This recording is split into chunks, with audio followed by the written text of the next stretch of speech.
Most people treat their brains like filing cabinets, trying to stuff foreign words into neat little drawers labeled by category or grammar rules. But here's what Feynman realized that changed everything. Your brain isn't a storage unit. It's a living, breathing network of connections, and every time you try to memorize a word in isolation, you're fighting against millions of years of evolution. Your mind doesn't want random data. It craves meaning, context, and patterns that connect to what you already know.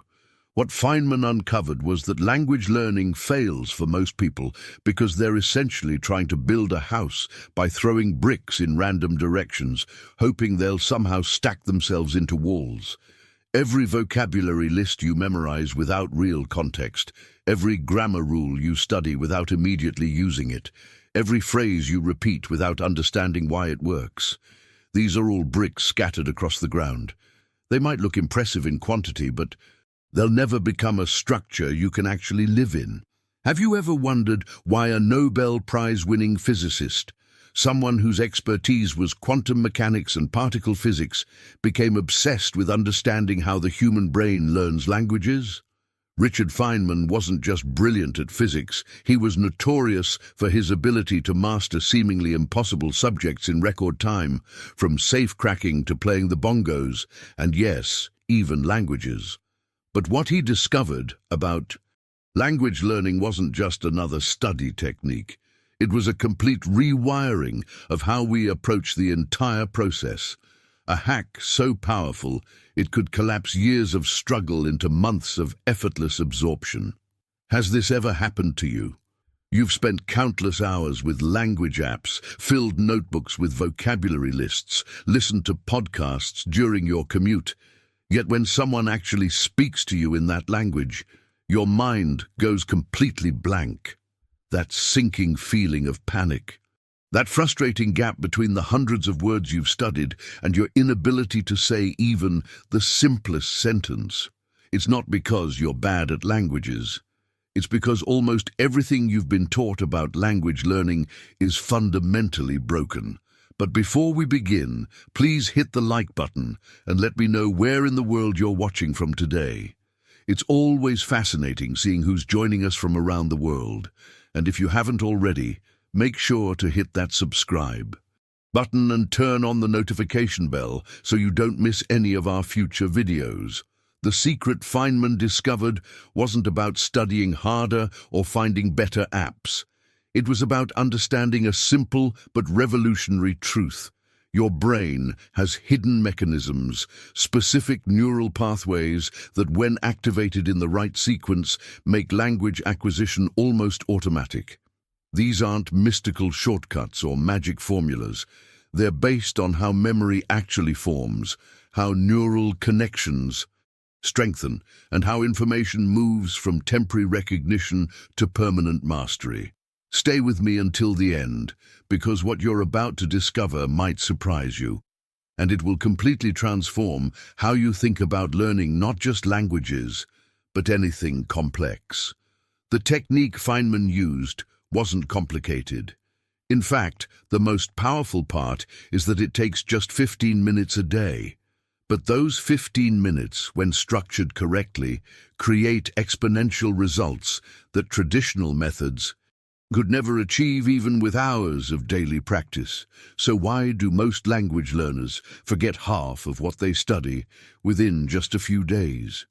And more importantly, how did Feynman hack this biological limitation to make information stick permanently? The answer begins with understanding something scientists call the spacing effect. And what happens next will reveal why everything you thought you knew about repetition was completely wrong. But here's where the real transformation begins. Because spacing is only the first layer of Feynman's discovery. The hidden truth that most educators won't tell you is that your brain operates on two completely separate systems when it comes to language. And confusing these systems is exactly why you can recognize 1,000 words but can't speak a single coherent sentence. Think about this for a moment.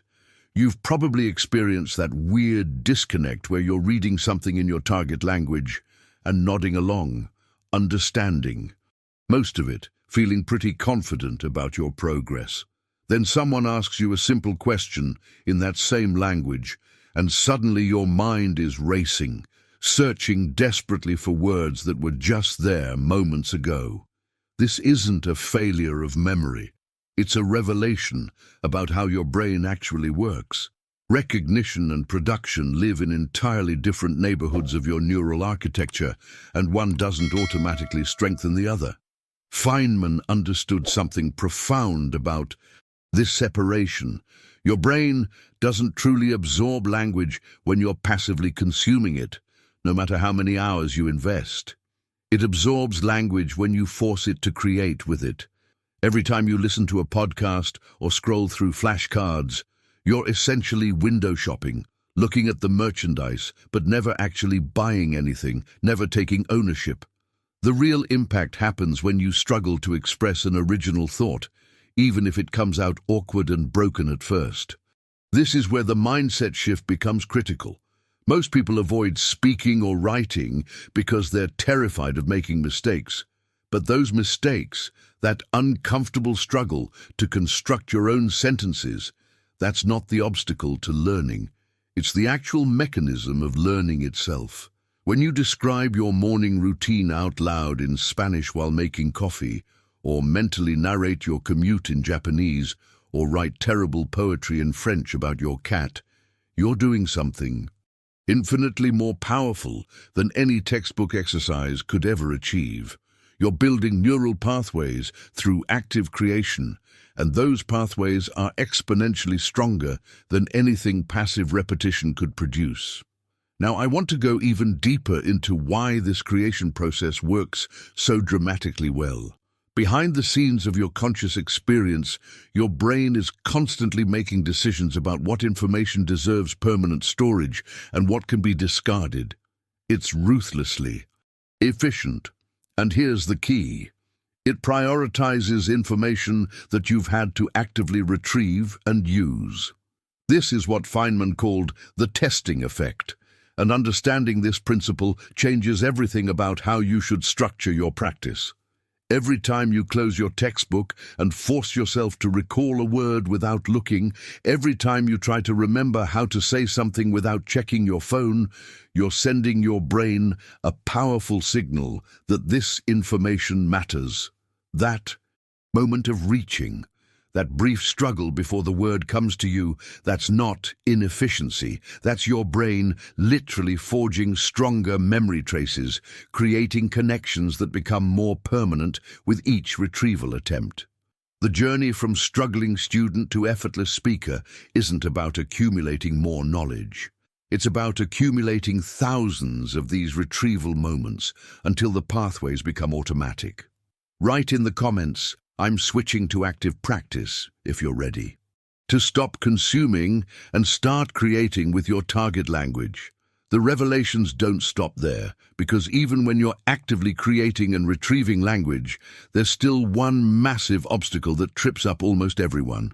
It's something so deeply embedded in how we're taught that most people never question it.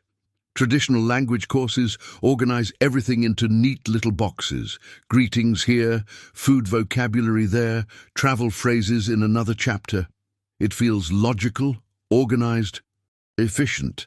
But here's the problem. Your brain absolutely hates it. Think about how you actually learned your native language. You didn't memorize categories. You absorbed words through living experiences, through emotional moments, through stories that mattered to you.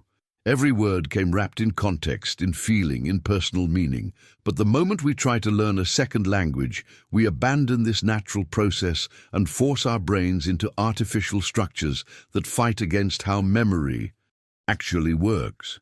This is where Feynman's insight becomes almost magical, because he discovered that our minds don't want isolated facts.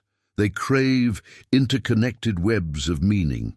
Let me give you a concrete example of what this transformation looks like in practice. Imagine you're learning the German word Gemütlichkeit. Most courses would tell you it means coziness and move on. Maybe they'd give you a sample sentence, but that's just scratching the surface. What Feynman would do is completely different. He'd connect that word to every sensory experience of coziness he'd ever had. The smell of coffee on a rainy morning, the weight of a heavy blanket, the sound of rain against windows, that specific feeling when you're inside somewhere warm while a storm rages outside. He'd link it to similar concepts in other languages, to specific moments in his life, to emotions and memories that already live vividly in his mind. If this resonated with you, I'd really appreciate it if you subscribed. This is the kind of evidence-based content I create. Techniques that actually work because they're based on how your mind truly operates. This isn't just a memory trick. It's fundamentally restructuring how information lives in your brain. When you build these rich networks of personal associations, you're not just memorizing a word, you're integrating it into your existing knowledge architecture. It becomes part of your mental landscape, impossible to forget because it's connected to dozens of other things you already know deeply and personally. The impact of this approach versus traditional memorization is the difference between building a house of cards and constructing a building with steel reinforcements running through every wall. Now, I want to go even deeper into what might be the most powerful piece of Feynman's entire system, something he used throughout his life to master everything from quantum physics to Mayan hieroglyphics. This final principle is deceptively simple, almost childishly so, yet it creates more profound transformation than any other technique. The hidden truth is that you don't truly understand something until you can explain it in the simplest possible terms to someone who knows nothing about it. Here's what this looks like in your daily practice. After you study a grammar concept or learn new vocabulary, spend 15 minutes pretending you're teaching it to a curious child. Not just repeating what you learned, actually explaining why. The language works the way it does, using concrete examples, stripping away all the jargon and technical terms. Try explaining how verb conjugations work, or why word order matters, using only simple language and everyday situations. What happens in those moments when you stumble, when you can't quite find the right way to explain something? That's not failure. That's your moment of truth, the exact point where your understanding breaks down and needs strengthening. This journey of teaching forces your brain to reorganize everything you've learned into its most essential form, which is precisely the form you need during real conversations. Type, "I'm ready to teach what I learn," in the comments if this approach resonates with you. Behind the scenes of every fluent speaker is this same journey, thousands of small moments where they actively created, retrieved, connected, and taught what they were learning. Feynman didn't stumble upon some secret shortcut that bypasses effort. What he discovered was how to make that effort count exponentially more, how to work with your brain's natural architecture instead of constantly fighting against it. The transformation happens when you stop treating language learning as an act of memorization and start experiencing it as an act of creation and connection. What fascinates me most about sharing these insights with you is knowing that somewhere out there, someone watching this right now is going to apply these principles and experience that breakthrough moment where a language suddenly clicks into place. That moment when words stop being translations and start being direct expressions of thought. That's the real impact of understanding how your brain actually learns. And it's why I'm so passionate about bringing you content like this. Not just language tips, but genuine revelations about how we can learn anything more effectively. If you found value in this journey we took together, I'd genuinely appreciate it if you subscribed to the channel. This is exactly the kind of evidence-based, practical content I create. Techniques that actually work because they're based on how your mind truly operates, not just what sounds good in theory.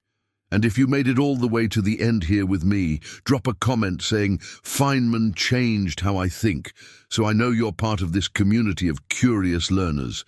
I read every comment and love connecting with people who are serious about transformation. That like button right there? It genuinely helps others discover these methods too, and I'd be grateful if you'd tap it. There's a video right here that takes these exact principles and shows you how to apply them specifically to vocabulary retention, the area where most people struggle the most. Click and continue with me over there, because what you're about to see might just be the missing piece that makes everything finally stick.